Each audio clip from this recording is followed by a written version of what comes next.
আসসালামু আলাইকুম বাচ্চারা, আমি তোমাদের সঞ্চিতা সামি আপু। আচ্ছা, তোমাদের যে যারা হচ্ছে 2024 ব্যাচ ছিলা, তাদের বলতে গেলে ফার্স্ট টাইম সেকেন্ড টাইম পুরো অ্যাডমিশন জার্নি শেষ। যারা 25 ব্যাচ আছো তারা হয়তো সেকেন্ড টাইম দিবা। তোমাদের কিছুদিন আগে জিএসটি পরীক্ষাও শেষ হয়েছে।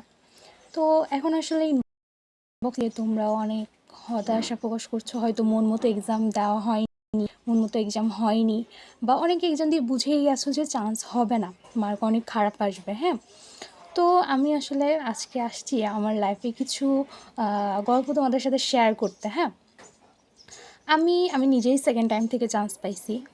12টা বা 13টা এক্সাম দিয়েছিলাম, আমি কোনোটাই চান্স হয় নাই।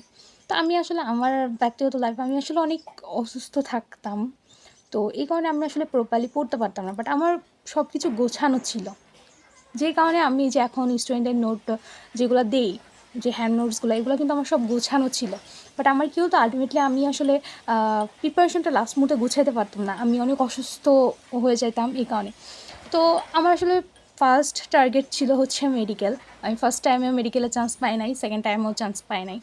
আচ্ছা, চান্স তো পাই নাই, আমার রেজাল্টও অনেক খারাপ আসছে, মার্ক অনেক কম আসতো, মানে ধারে কাছেও না চান্স পাওয়ার মতো। তো আসলে এটা আমার কিন্তু পড়া গোছানো ছিল, আমি বুঝতাম আমার কি পড়তে হবে কি পড়তে হবে না, বাট আমি কেউ তো আলটিমেটলি পড়তে পারতাম না, অনেক অসুস্থ। আচ্ছা, তারপর আমি একটু সুস্থ হই, সেকেন্ড টাইম মেডিকেল শেষ করার পরে আমি অনেকটা সুস্থ হই আগের থেকে।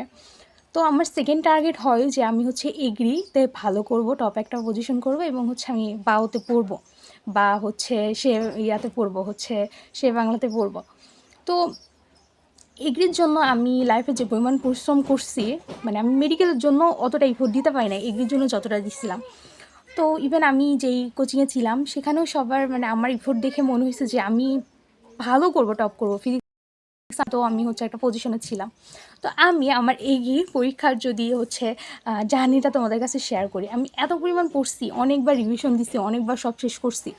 তো আমার আর কি কনফিডেন্স হয় যে আমি ইনশাল্লাহ ভালো করব, যদি ভালোই ভালো এক্সামে আমি বসতে পারি। তো ভাগের কি পরিহাস শোনো, যে আমি যখন হচ্ছে মানে আমার হচ্ছে সিট পড়ছিল হচ্ছে খুলনাতে, হ্যাঁ, খুলনা বিশ্ববিদ্যালয়।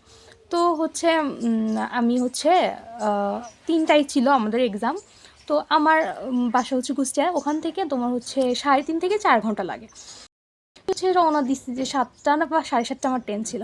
তো ভাগ্যে কি বলবো যে হচ্ছে আমার ওই ট্রেনটা ওই দিন অ্যাক্সিডেন্ট হয়। তো স্টেশনে আসবে ট্রেনটা 12টায়। তো আমি 12টার দিকে যদি ট্রেনে রওনা হই, 1টা 2টা 3টা, আমি পরীক্ষায় বসতেই পারবো না। তো যতই একটা স্টুডেন্টের প্রিপারেশন ভালো, মানুষের এটা প্রেশার চলে আসে, আমারও চলে আসছে, স্টেশনে বসে আমি কি করব, আমি তো এক্সামে বসতে পারবো না।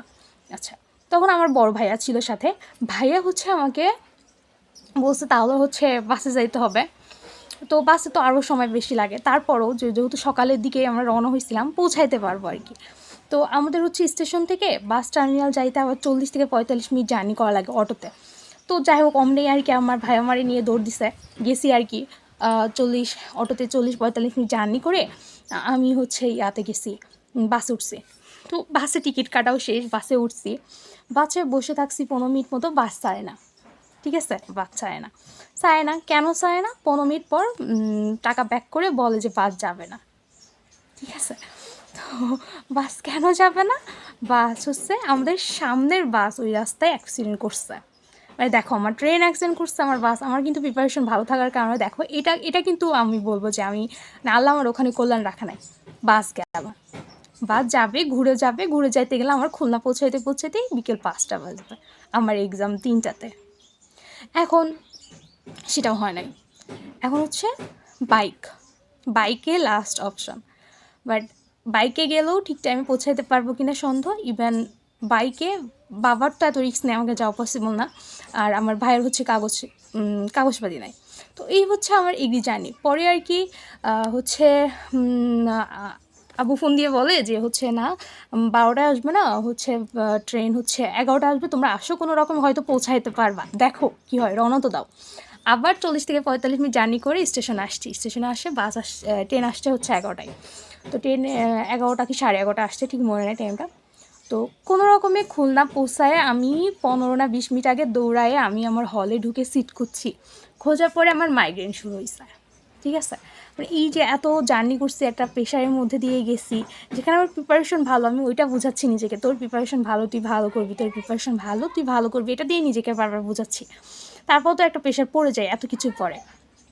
তো হচ্ছে কোনো রকম এক্সামে বসছি, সিটটা খুঁজে আমি ওয়াশরুম গিয়ে মানে পুরো হিজাব খুলে মাথা পানি টানি দিয়ে কোনো রকম রিল্যাক্স হওয়ার ট্রাই করছি।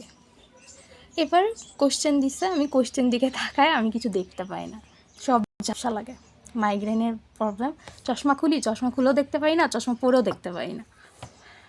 তো ওই অবস্থায় কোনো রকম এক্সাম দিয়ে আমি বুঝে গেলাম হবে না, যেটা আমার সব থেকে ভালো প্রিপারেশন ছিল সেখানে আমার হবে না, এত কিছু পরও, এত কিছু সাফার করে আমি পৌঁছানোর পরও। তো যখন রেজাল্ট দেয়, কাট মার্ক যা ছিল তার থেকে আমার মনে হয় 6 না 7 মার্ক কম ছিল। তো আমি মানে কেমন মানে আল্লাহর কাছে বলতেছিলাম যে আমি যদি ঠিকঠাকভাবে এক্সাম দিতে পারতাম, আমার পক্ষে কি পসিবল হইতো না ওই 5-6 মার্ক তোলা। তো তারপর রিয়েলাইজ করলাম যে এটা আমার লাইফে একটা গল্প হিসেবে থেকে যাবে। আমার হয়তো হচ্ছে এটাতে কল্যাণ নাই, কল্যাণ থাকলে অবশ্যই আল্লাহ দিতেন। তো আমি গল্পটা তোমাদের সাথে কেন শেয়ার করলাম, যে দেখো আমাদের আসলে আল্লাহ সুবহানাহু ওয়া তাআলা আমাদের সবার জন্য একটা সুন্দর পরিকল্পনা করে রাখছে। হ্যাঁ, আমরা বান্দা হিসেবেও নিজেদের জন্য একটা পরিকল্পনা করি, বাট ওনার পরিকল্পনা কিন্তু হচ্ছে আমাদের পরিকল্পনা থেকে উত্তম। তো আমরা আসলে ওই সেম টাইমে আমরা আসলে রিয়েলাইজ করতে পারি না যে হচ্ছে আমরা আসলে ভাবি কেন হচ্ছে আমার সাথে, কেন হচ্ছে বারবার, কেন আমার সাথে হচ্ছে। বাট আসলে আমাদের জন্য যেটা কল্যাণ না, সেটা তো আল্লাহ সুবহানাহু ওয়া তাআলা আমাদের দিবেন না, তাই না? যেটা কল্যাণ অবশ্যই সেটা আমাদেরকে দিবেন এবং সেটা আমরা অবশ্যই পাবো। হয়তো কেউ খুব সহজে পেয়ে যায়, কারো অনেক অপেক্ষা করা লাগে, ধৈর্য ধারণ করা লাগে, অনেক পরীক্ষার মধ্যে দিয়ে যাওয়া লাগে, ঠিক আছে? তো এটাই আর কি, গল্পটা শেয়ার করার কারণ এটাই যে লাইফে অনেক কিছু ঘটবে, আমাদের চাওয়ার মতো আমরা অনেক কিছু পাবো না, বাট আমাদের জন্য যে পরিকল্পনাটা আল্লাহ তাআলা করে রাখছে সেটা উনি অবশ্যই দিবে এবং সেই টাইমে আমরা রিয়েলাইজ করতে পারবো যে হ্যাঁ, ওইটাই আমার জন্য কল্যাণ ছিল। আমি এখন যে সেক্টর আছি আলহামদুলিল্লাহ, স্টুডেন্ট পড়াচ্ছি, তোমাদের মতো স্টুডেন্টদের পড়াচ্ছি, ইভেন নিজের দিকেও সামনে আগানোর ট্রাই করতেছি। তো আলটিমেটলি যারা চান্স পাবা, হয়তো অনেকেই চান্স পাবা আবার মনের মতো সাবজেক্ট পাবা না। হ্যাঁ, আমি নিজেও মনের মতো সাবজেক্ট হচ্ছে মানে পাই নাই, বাট আমি এখন পড়তে পড়তে আমার সাবজেক্টের উপর আমার একটা ভালোবাসা কাজ করছে এবং মনে হচ্ছে হ্যাঁ, এই সাবজেক্ট থেকে আমি অনেক কিছু করতে পারবো। তো অনেকে হয়তো মনের মতো না, বা অনেকে হয়তো চান্সই পাবে না। তো ওখানে চান্স পাচ্ছ না বলে যে তোমার লাইফ শেষ তা কিন্তু না, ঠিক আছে? তুমি চান্স পাচ্ছ না, পাইলা না, তো লাইফ তো ওখানে শেষ না, অবশ্যই নতুন একটা পথ খুলে যাবে, অবশ্যই তোমার জন্য অন্য একটা পরিকল্পনা আছে যেটা তোমার এই চান্স পাওয়ার থেকে উত্তম, ঠিক আছে? তো আমাকে যা ইনবক্স করতেছো অনেক মানে হতাশা করতেছো, তো আমি বলবো বাচ্চারা এত হতাশার কিছু নেই, জাস্ট একটু ধৈর্য ধরে অপেক্ষা করো, এখানে লাইফ শেষ না, ঠিক আছে? এই শেষ থেকেই যে কীভাবে আল্লাহ তাআলা তোমার লাইফে নতুন কিছু শুরু করে দিবে, মানে আমরা নিজেরাও কল্পনা করতে পারি না সেটা। হ্যাঁ, তো আমার অ্যাডমিশন আরও জার্নি আছে, আরও এর থেকেও মানে হার্ড জার্নি আছে প্রতিটা এক্সামের আগেই। তো আজকে তোমাদের একটাই শেয়ার করলাম। তো তারপর দেখো যে আল্লাহ সুবহানাহু ওয়া তাআলা কিন্তু আমাকে একটা কিছু দিয়েছেন এবং আমি সেটার উপর চেষ্টা করতেছি। তো সব মিলায়ে আমি বলবো যে লাইফটা এখানে শেষ না, হতাশ হওয়ার কিছু নাই। খারাপ লাগা কাজ করবে, খারাপ লাগাটা কাজ করবে, এটাই স্বাভাবিক। কান্না পাবে, এটাই স্বাভাবিক। আমিও লাইফে কান্না করছি, তো ঠিক আছে, ওগুলাকে মেনে নাও, বাট ওগুলা থেকে যত দ্রুত মুভ অন করতে পারবা তত ভালো, ঠিক আছে? তো তোমাদের সবার জন্য আসলে দোয়া রইল, তোমরা হচ্ছে সামনে আল্লাহ সুবহানাহু ওয়া তাআলা তোমাদের জন্য সহজ করে দিক, আর আপুর জন্য তোমরা দোয়া করবা। সবাইকে ধন্যবাদ। আসসালামু আলাইকুম।